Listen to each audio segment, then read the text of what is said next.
Hello, you're listening to Queer Everything, a queer of color podcast about thriving in the world while being at odds with it. I'm Lena Rafiq Sheikh. I'm excited because of who it is, but also sad because of the circumstances, to welcome back Ali, who spoke with us back in Season 1 in episodes 9 and 10. If you recall, Ali is queer, Muslim, Palestinian, and currently lives in the United States. We recorded this on October 19th, about 12 days after a horrific surprise attack by Hamas on Israeli civilians, which has been followed by a brutal, ongoing series of indiscriminate bombings, civilian displacements, and the cutting off of necessary supplies like water and electricity to the population of Gaza. As I drop this, the Israeli military is on the precipice of a ground invasion, which has many of us fearing the worst for the people who live there. I asked Ali to join us and share some of his thoughts. Ali, hi. Hi, Lena. So Ali is joining us. I think you're in the car on your lunch break from work on today, which is Thursday, the 19th of October, which is about a week into this horrific sort of flare-up of, I don't even know what to call it anymore, the horrific violence that's been now being perpetuated in Gaza. And I invited Ali back to just tell us from his perspective what is on his heart, what is on his mind, and what he wants to communicate about his experience and also about what's happening more broadly. Thank you, Lena, for the space and to be able to just share this. I think the purpose of me being here is to just put out my voice as a Palestinian, as a queer Muslim, as someone who lives in the States, that I think we shouldn't forget our humanity in all this. You know, at the start of October 7th, when all this happened and Hamas broke through the gates into Israel, I immediately felt dread because I knew what was to come. And I think it's important to note that Palestinians knew what was to come as well. And they still did it. For them, this kind of resistance and this fight to them is better than death because they're going to die anyway. And for them, it was expressed anger and frustration with the occupation that has been weighing on their necks for the past 75 years. As we all know, Gaza is in an open-air prison, and Israel controls all the inputs of its resources from water, electricity, and food and shelter and everything like that. And I feel like the events that have unfolded since, although extremely shocking, were not surprising to a lot of Palestinians because I don't think the Israeli government, the current Israeli government, sees all lives as equal. And I think that's part of the problem, that Palestinian life is not seen as a life worthy of saving. We've heard it many times in their rhetoric describing us as no innocent victims, you know, or us as human animals, which is rhetoric that we've seen echoed in the past with many different cultures, many different ethnicities, and was used as an excuse for their extermination and genocide. Now it's being flipped on, and I think it's challenging for the world to see it for what it is playing out, because inherently it's hard for us to relate to someone that we perceive as other. When we give them the definition of animal, we take away everything that makes them human. And I think that's what Israel has been doing and continues to do since the beginning of its creation. Yes. So you are in the United States right now, and that is a particular vantage point from which to be watching and experiencing what is happening. How are you holding up? How are you doing? And what is happening around you? So I'm extremely lucky. I have a very solid queer Muslim community that has been a great source of help.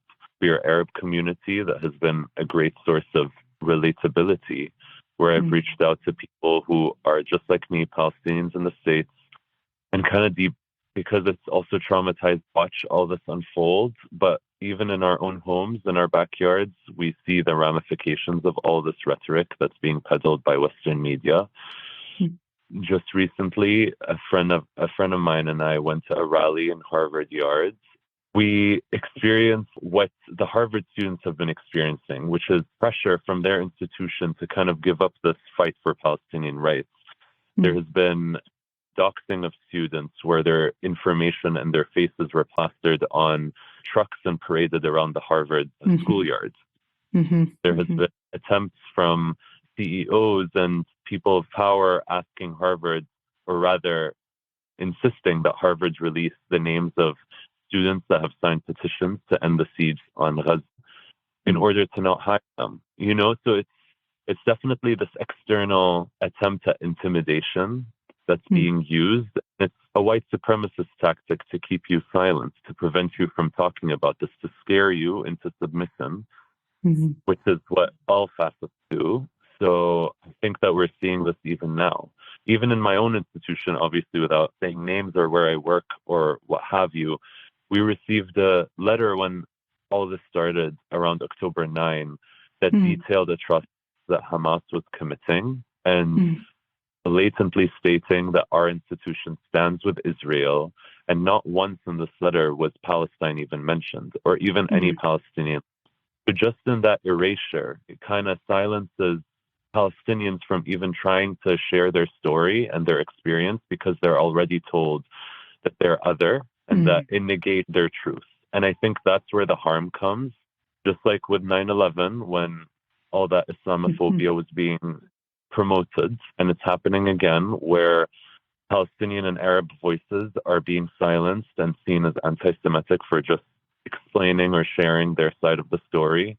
And of course, this is generalizing. It's obviously not all of Western media or Western, like, white Jewish spaces or even just white spaces. It's just, it seems to be second nature in this country to just pick a side.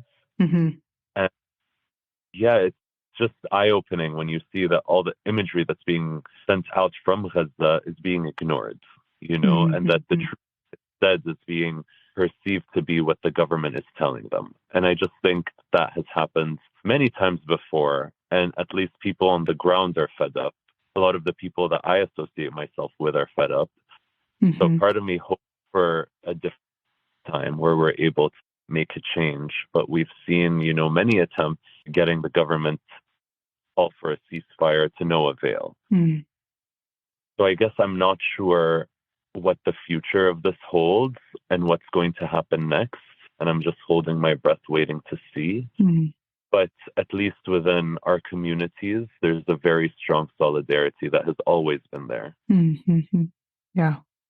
I'm glad that you're in a place with community that has been my community as well. And in moments like this, it's been really important. I remember finding them around the time that the Pulse massacre happened. And even from where I am, I can feel how and the ways in which this moment is evoking 9/11, the suppression of dissent and people being afraid to express anything except a certain line. I've had people DM me and say it's really hard to say anything and speak up. And, even me as somebody who I don't like social media. And in response to this, I realized we can't not post and publicize and spread the word, because it kind of feels like we're the only people who are doing it, people who are directly impacted. That's how the word is getting out. When we first got on the call, Ali, you mentioned that there was something that felt different about this moment in terms of what's being shared and how it's being shared. And I'm curious what your perception is of that. Right. So, if we look at American history, atrocities have always been committed. And I think the American public rarely, if ever, sees images of bodies being desecrated, mutilated, blown to bits. I mean, and correct me if I'm wrong, or if there's any other examples, but I'm think of as like the brutal killing of Emmett Till in the 1950s, where his mom insisted on an open casket and insisted to show the world that this is what they did to my son, and to have a public funeral for that reason. I think shifted a perspective in the US where people were blind to the fact that these are real people being brutalized, And now we have people on the ground in Gaza who are taking out their phones and taking these horrifying images and videos of what's happening in hospitals, of what's happening in where they're being buried alive, people being pulled out of the rubble, things that the horrors I can't even describe, I know. Especially in those who make it out, I see videos of like kids crying with their dead parents next to them. I can't help but think like, what's happen to that child if they survive? If they Yes. make it good, how will they recover the trauma? Mm. And those images, at least in me, evoke a very strong empathy. And in part, I can say it is because I am Palestinian, I am Arab, so I do empathize. There is that part of me that does wonder, is it just a little more difficult for white people to see that, for people of different ethnicities even to relate? Because all of us can agree that is horrifying and no kid should go through that. And yet there's been a justification of the murder of more than 1,000 children already in Gaza. Mm. Mm. There was an outcry for 40 imaginary beheaded babies with no even video or imaging proof of that, And not to say it's not horrifying to think about, but if you were so wounded by the idea of 40 babies being beheaded, then where is that same level of empathy for the documented 1,000+ children that have been murdered during this attack? And I can't help but think, do some people feel differently about the value of life in terms of Palestinian versus otherwise? And that just digs deep into your own biases and your own subconscious way of thinking. Do you actually perceive Palestinians to be less deserving of life?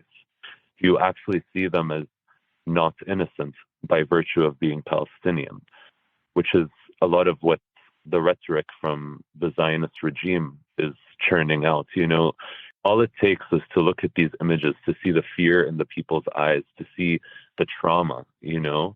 There was a press conference that was held by physicians after the bombing of the hospital where 500 Palestinians were killed.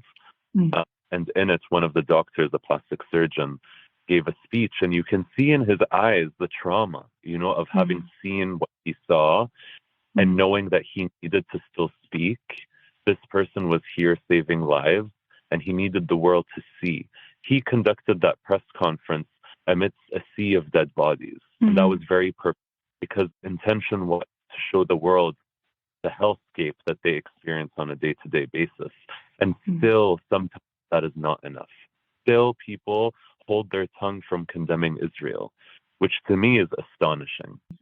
I want to know what it must feel like to be silent, or why people choose silence over condemning a country that has blatantly stated that they are going to commit genocide and have done so unchecked with the full support of the United States of America.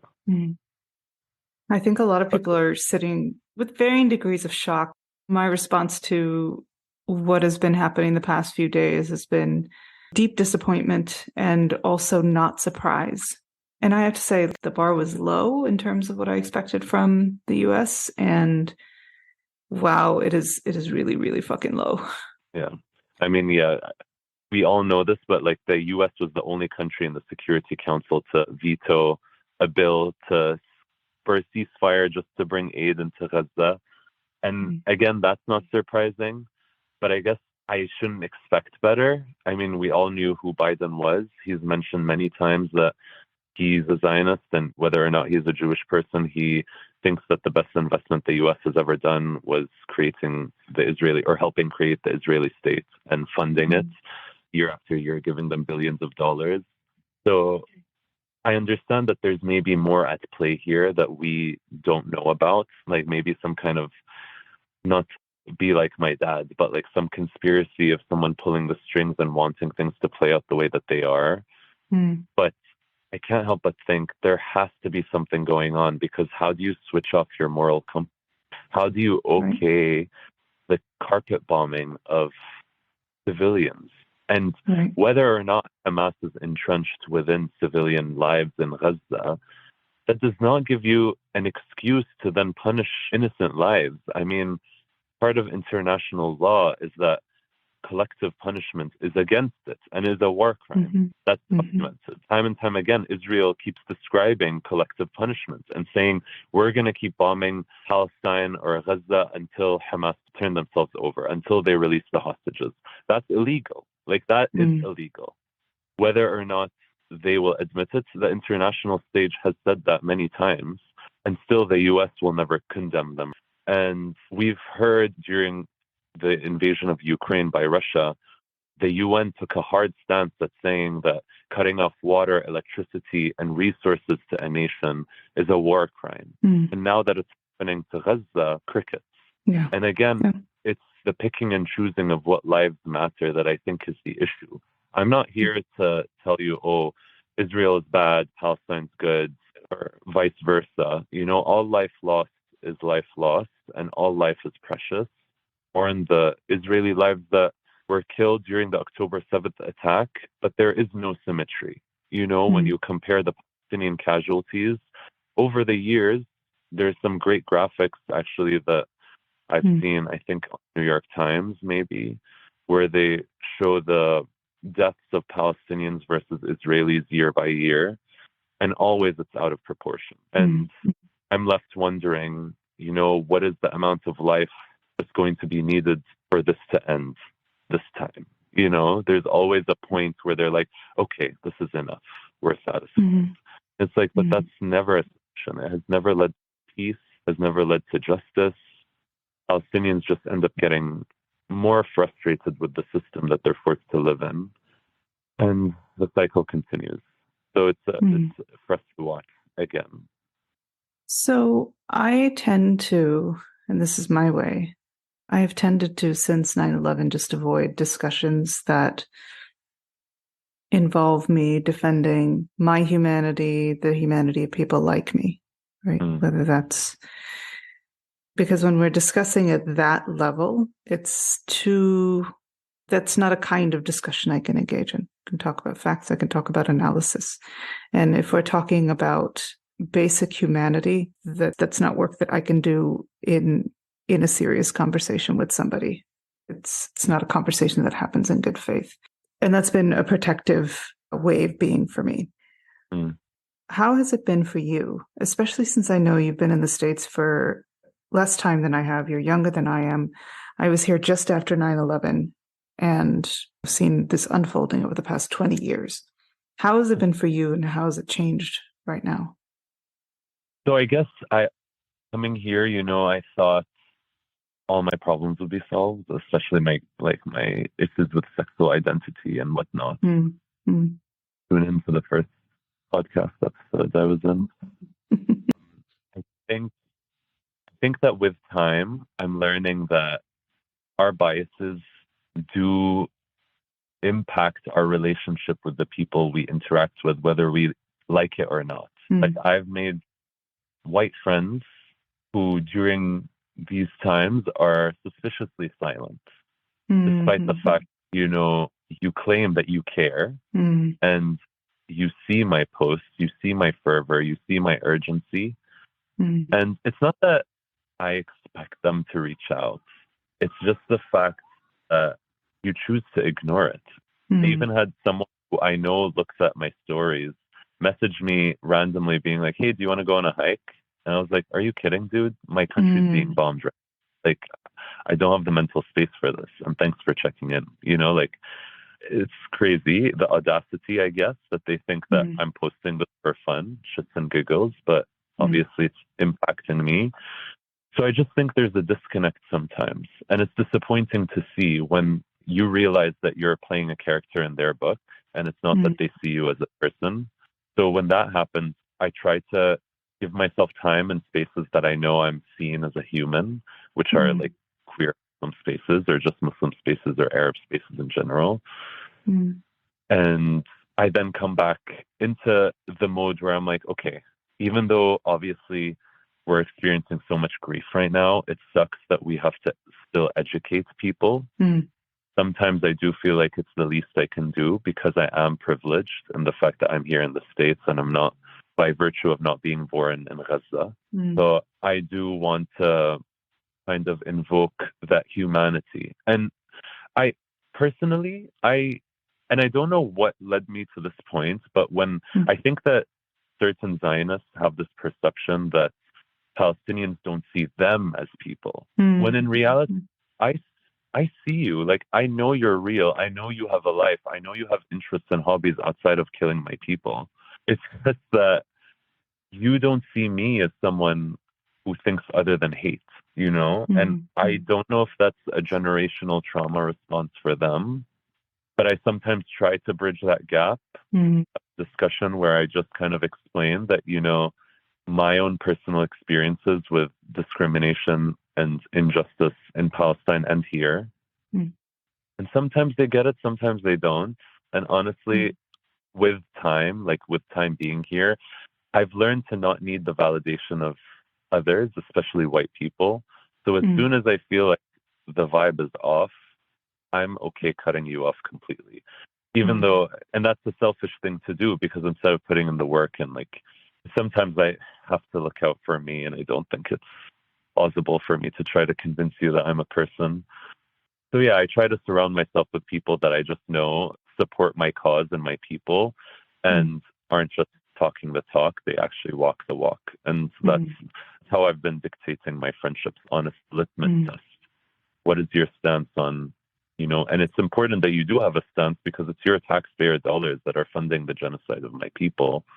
So it's important to me that I know that you actually see it as a problem and you're not just dismissive of it, or worse, silent and complicit in silence. And then as a queer Palestinian, because I know that in online rhetoric, one of the thought stoppers is, oh, well, if you lived over there as a gay person, what do you think would happen to you? Right? I can't tell you how many times I've seen that as an attempt to shut conversation down. And you and I both know, and we have talked about before, how one, that is vile and ridiculous, and two, it's much more nuanced than that. How would you respond to when people say that? Right. So I feel very strongly about this. I mean, this is white supremacy at play. You, the white savior, are coming into my country and liberating me by murdering me. Thank you so much.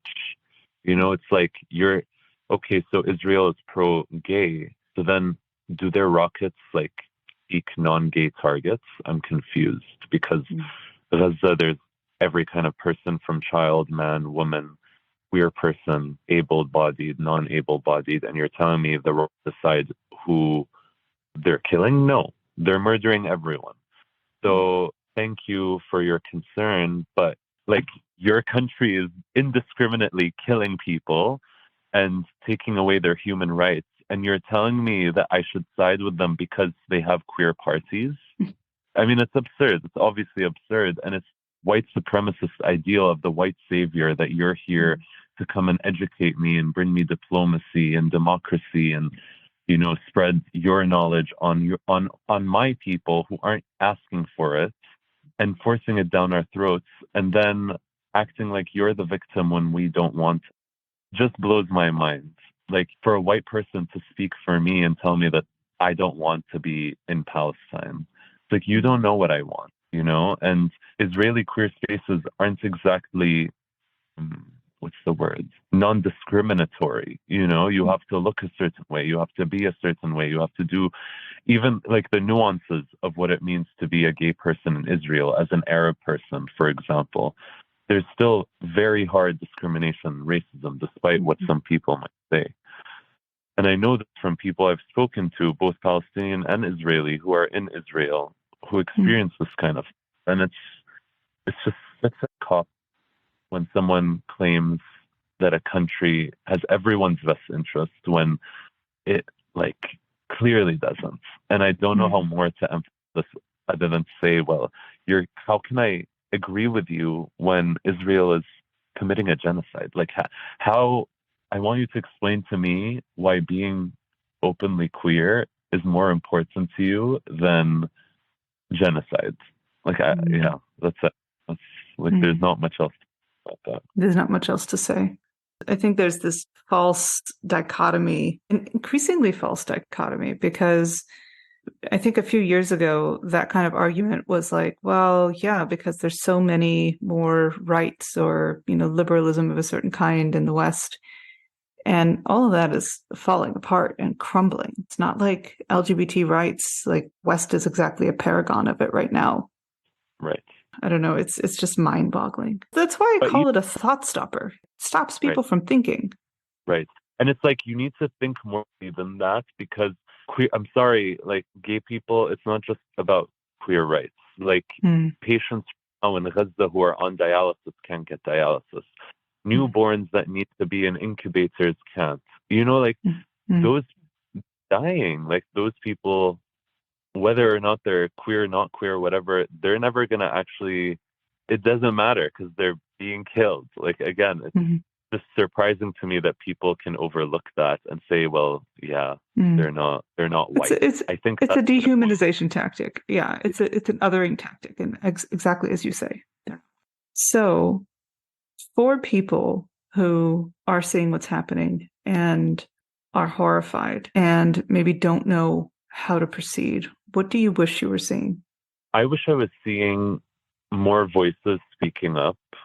I wish I was seeing more reaching out to their local governments and government in general, trying to get the ceasefire going, because things can't keep going like this. Like, people could go to rallies, go to protests. There are links.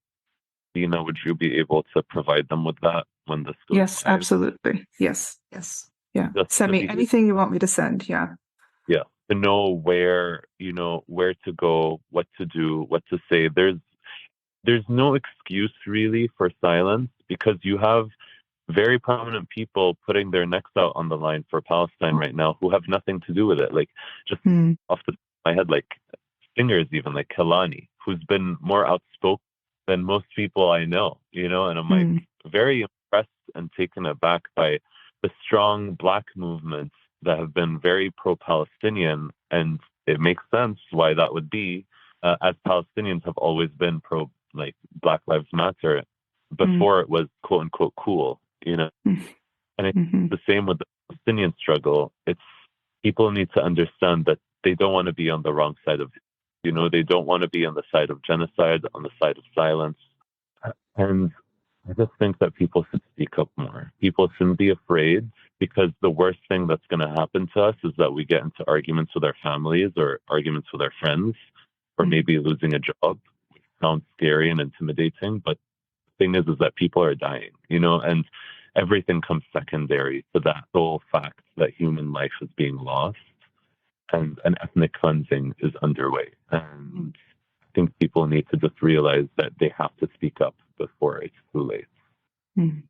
Send me any links that you want to send. And then, in terms of people getting informed, I've seen people who are afraid to speak out because they say, oh, I don't know very much about this. And how would you respond to that? Right. I mean, there's also endless resources available, but by far, the thing that has been said is like the best thing to do is consume Palestinian music, consume Palestinian literature.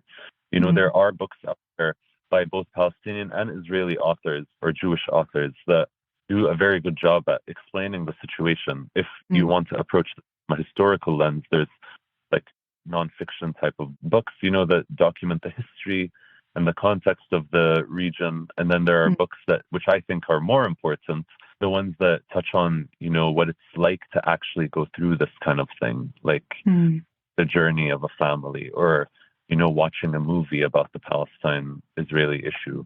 And I think that's kind of what I'm holding on to most. And that's the thing that I'm educating myself about, is just keeping in touch with my roots and consuming as much Palestinian content as I can, where I just hold on to it, because my fear is that one day it's forgotten.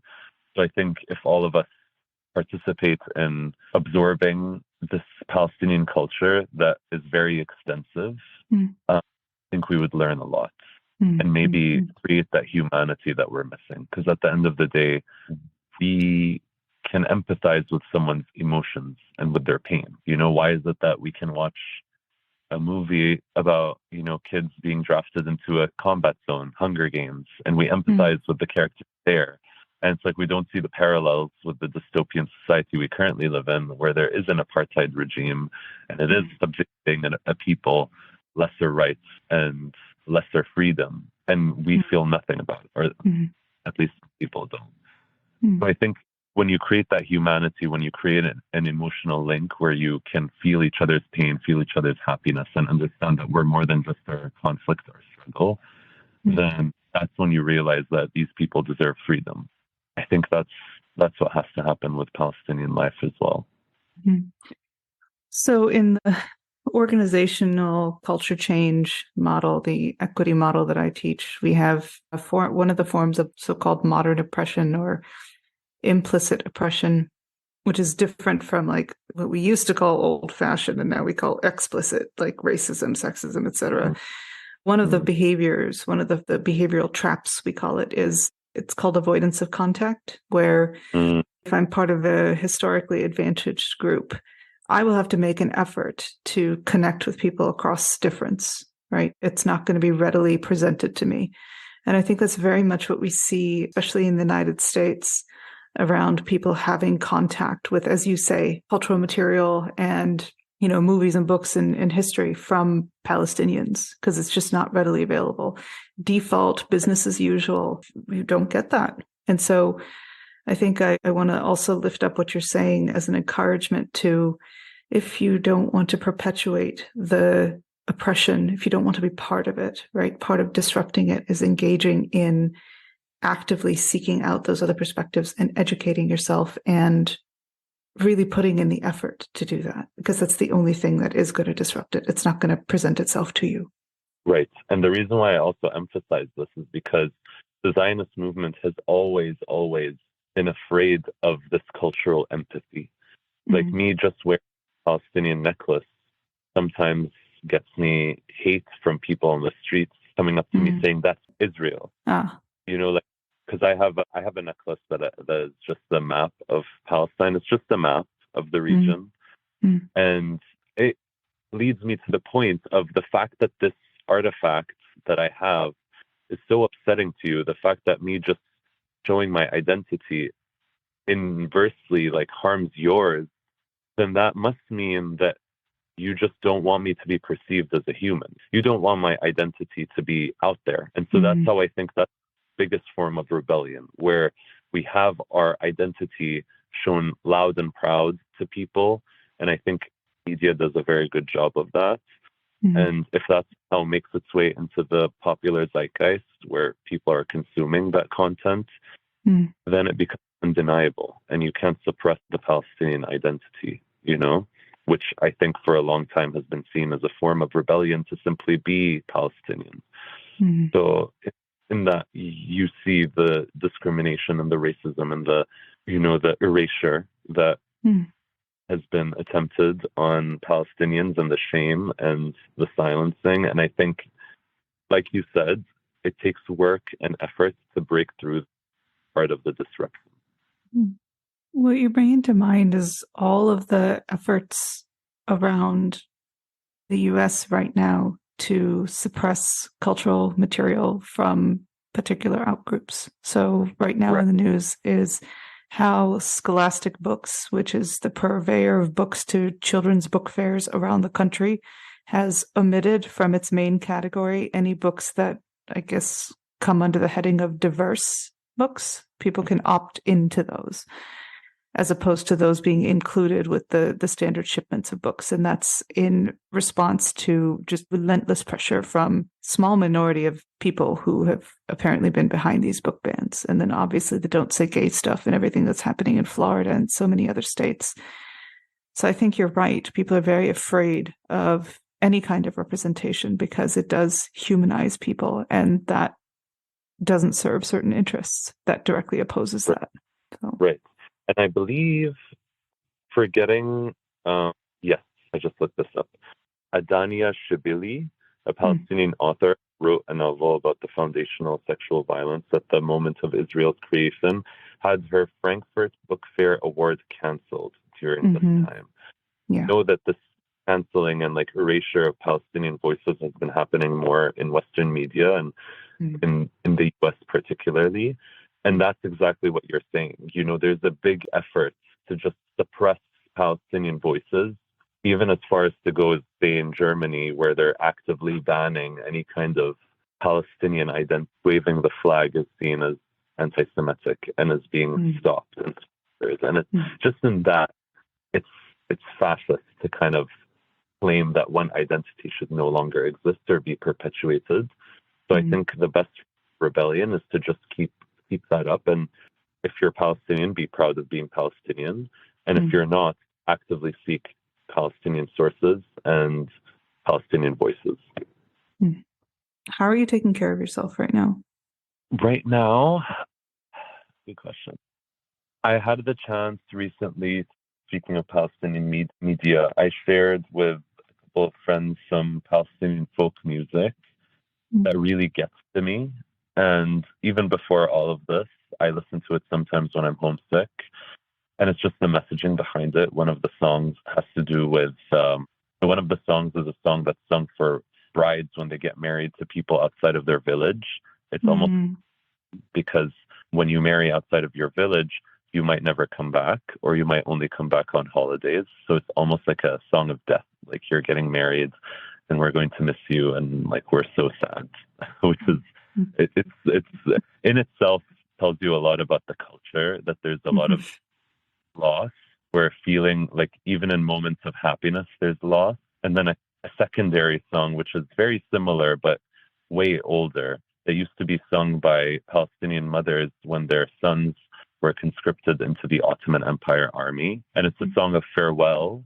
And it's similarly a song of like, I might not see you, and my heart will always be with you. And I think it's a common theme in Palestinian media, this fear and longing and loss, that's something you might never see someone again. And when I listen to it, I think of the Palestinian children and people back in Gaza who might never see their families again, who are outside of Gaza, you know? And I know some people here in the States who have family in Gaza who very similarly, you know, have spoken on the phone with their relatives, and their relatives would say things like, don't worry about me, I'm in death right now. Like, I'm already gone. Just take care of yourself and take care of family. I've heard that expressed in the past, and it's horrifying to think about.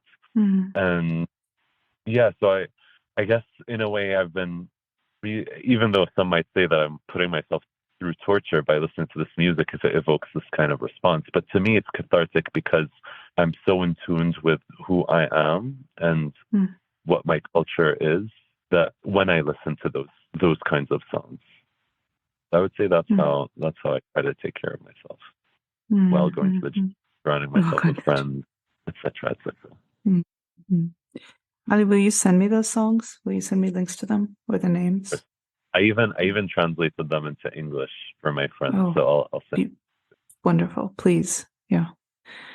Ali, thank you so much. Thank you. It's always wonderful to talk to you.